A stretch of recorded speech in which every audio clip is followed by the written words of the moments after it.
depending on where you live, every time you drive to work, take your kids to the park, or enjoy some of the county's most scenic treasures, you receive services from Clark County Public Works. Recently, we spoke with Ken Lader, Public Works Director, about some of the department's current projects and future challenges. Hello, I'm Jim Demman, and this is Clark County Close-Up. Thank you very much for meeting with us. Hi, Jim. Thank you for having me. So in the open of this interview, we briefly mentioned all the services provided by Public Works. Kind of how is the department organized to handle such a variety of tasks? Yeah, a great question. You know, we've split ourselves up into divisions, and so we really focus on our road side with the county engineer responsibilities, and then kind of everything that's not roads. So parks and lands, clean water, our financial controls, fleet, those all kind of fall under the public works side. So in those divisions are all of our programs where we address all the many things that we're up to for the public. And how many employees does Public Works have? We have just over 300 employees right now. Okay. Yeah.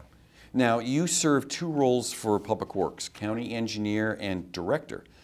First, for our viewers, what is the role of the county engineer? Yeah, the county engineer role is actually required by state statute, and basically each county in Washington is required to have a county road engineer who's responsible for the safety and the maintenance, basically responsible for the roads and bridges in the county. Okay, and then the role of the director?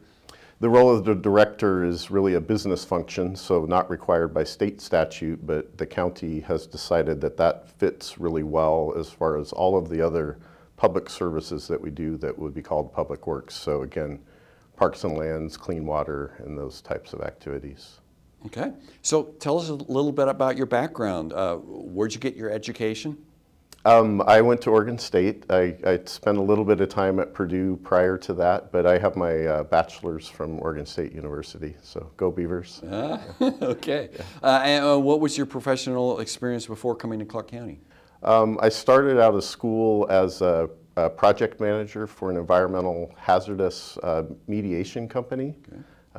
And then I had my own business for a while in telecommunications, doing fiber optic design, and then that industry kind of, went its way in 2000, had some challenges, and really forced me to revisit and take a look at my career. And that's when I came to Clark County about 20 years ago, reset to my civil engineering roots, and started out as an engineering technician. So. Okay, so that's what you got to Clark County. You started as an engineering technician. What other roles did you? Yeah, great question. So I started in the clean water. It was its own department at the time as a technician. And then after a few years, I moved to the design section, which is our engineering and design for capital projects. Eventually became an engineer 2, we call it, and then got my PE and became an engineer 3. And ultimately became the section supervisor for the engineering and design division, which has led to me becoming the county engineer and then ultimately the public works director. So what did attract you to that position, the public works director? Well, that's kind of a tough question. So I would say a lot of encouragement by the county manager. And by the deputy county manager. Kathleen and Amber have both been very supportive and able to show me what they think I could bring to our organization for public works. But I think the real driver for me, we've been through pretty big challenges in the last few years in public works, especially with leadership and retention of employees, difficult, unsettled times. Mm-hmm. And I think that I believe that I can bring stability back to our organization and some leadership that's needed right now, and that's what attracted me to it. It's a stretch for me, but I think I bring that to our group. So. Right. Now we're recording this interview on March 9th, and up until now it's been a historically snowy winter, including a surprising 10 to 20-inch snow dump. Yeah. So how did your department respond to that surprise snow? Yeah, it's a good question. A week before any of these big events come in, we have a pretty good idea of what's coming, which is pretty impressive, I think, when it comes to forecasting. Unfortunately, for that specific event, the models were all over the place. We had one extreme version that said we could get a ton of snow, but it was very unlikely, and yet there we are. So preparing for that, we would do the same thing either way, whether it was a light dusting or a heavy amount, and we put our crews out kind of around the county in sheds early in the morning or early in the evening, depending on when the event's coming, and they start their preparation ahead of time, and whether it's de-icing or sanding or then plowing once the snow is coming down. It's a tough event. We still have roads in East County that in the upper elevations that will be packed snow for the rest of the season, probably. I can imagine. And some of them we were having trouble even keeping up with the drifts, that came in. But our crews, I do want to say, did a really outstanding job, and I got quite a bit of feedback from our constituents just complimenting us. And I think even if you drove across the bridge coming from Portland, you would have noticed the difference. A few people said that to me. It's like day and night coming across the river to up here. So really a shout out to all the hard work there. And how many miles, just so people have an idea, how many miles of roads do you have to maintain? Yeah, we have in the unincorporated area that we maintain, it's about 1,100 miles of roads. Now, when you're plowing and sanding, it's not just the miles of roads that matter, but how many lanes you need to keep clear. So it's double that plus some on some of our roads. So because we have a lane in each direction, so over 2,300 lane miles. Wow. Yeah. Now, looking forward to warmer weather. Summer season is coming, and with summer, it's always a big season for road maintenance and construction. Will this be a bigger summer in amount of projects that people can expect? What do you think? I would say this, as far as our road projects that we're building, this will not be our busiest summer, our busiest year. We'll probably have more maintenance this year. Some of that's due to the snow events and plowing and the damage that happens on the roads. But as far as capital projects, we have a lot of things in design right now, and just a lesser amount of projects that we'll have in construction this year. But we do have some, certainly. Yeah. Why is it important for people to slow down in a construction zone? Really glad you asked that. I mean, this is really an important issue.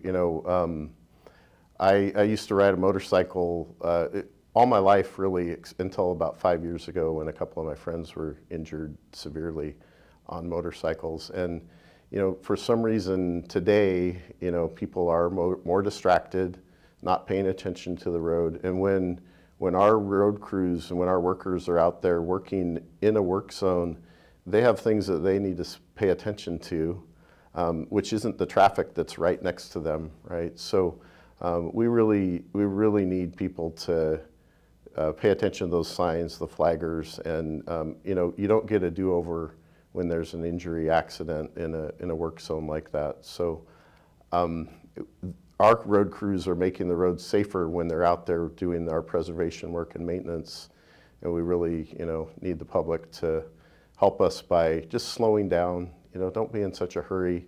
Those flaggers and those signs are there for a reason, to protect our workers. Good advice. So you talked about some big transportation projects currently in the design stage. Yeah. Kind of what's their status and completion estimates? Yeah. Well, for this year, for 2023, we have, I think, a dozen major road projects that are either in design or will be moving to construction. So we will be doing construction on like 68th Street sidewalk this year. Then I think 119th, well, I can list intersections Sure. and projects, but because there are so many of them. But depending on what it is, they're in various stages. So we have quite a bit of design work that's going on the 179th Street corridor right now. Okay. Some of that will begin construction, a year or 2 years from now. And then other portions of it won't finish until many years later. So we have a 6-year program where we plan out and prioritize our projects and set the budget. And we're always, each year we submit that program to the council, and that's kind of sets our scale and plan for the next 6 years. So how are these road projects funded? Is it a wide variety of ways, or? Yeah, it really is. We have some major components. So the county engineer, getting back to your question about responsibility there, oversees what's called the County Road Fund. And that's a fund that's established mostly off of property taxes, some motor fuel tax, and then some other miscellaneous areas. But that's kind of the major fund that we use to fund our maintenance work and our capital projects. And then our programming group is able to really leverage those funds against grants. We have TIF, which is a traffic impact fee that the developers pay when they're coming in, and several other components that make that up. But I would say generally, our local dollars were, in our last 6-year program, the previous one, that made up about 1/3 of the total, and then the rest is either TIF or grants or real estate excise tax. So. Okay. Yeah. We spent a lot talking about roads. Yeah. Any other major projects coming up that you want to discuss in Public Works? Yeah. So we have several. As far as roads, we'll be doing some improvements on 152nd, some new roundabouts. Which we're always happy to talk about why we're building roundabouts now instead of signals, if people are interested in the safety aspects of roundabouts. But as far as Public Works as a whole, though, we're completing some projects now that are, I think, really exciting for the community. We have a disc golf park at Hawkinson that's finishing up. We have a fully accessible children's playground in Philida that's finishing up soon, and Cozy Camp Park, I believe, is also almost done. So by the summer, those facilities will be available for the community. Nice. Yeah. We kind of talked about budgets, a common refrain, growing demand for services, tightening resources. Yeah. How do you balance that? And is there enough to keep everything together? Yeah. It's a great question, and I'm not sure I have a good answer for that yet. Still being new to the position, I'm looking at a lot of that. I think the county has grown so quickly that we probably need to see if we have enough for maintenance, as we're building this new infrastructure. But it is a balancing act, and we have a large organization, and I'll hopefully have a better answer next time we talk. So, yeah. Okay. So if people want more information about Public Works, where can they check? That's a great question. Yes, it's the clark.wa.gov/publicworks. That's right, yeah. And your telephone number, if you want to call, 564-397-2446. That's right, yeah. And staff is always willing to help, and you can find us on the internet. And we also have a customer service line that goes into our operations center if there are specific issues you want to contact us about. So. Okay, well, thank you very much, and good luck with your new position. Sure. Thanks, Jim. I appreciate your time.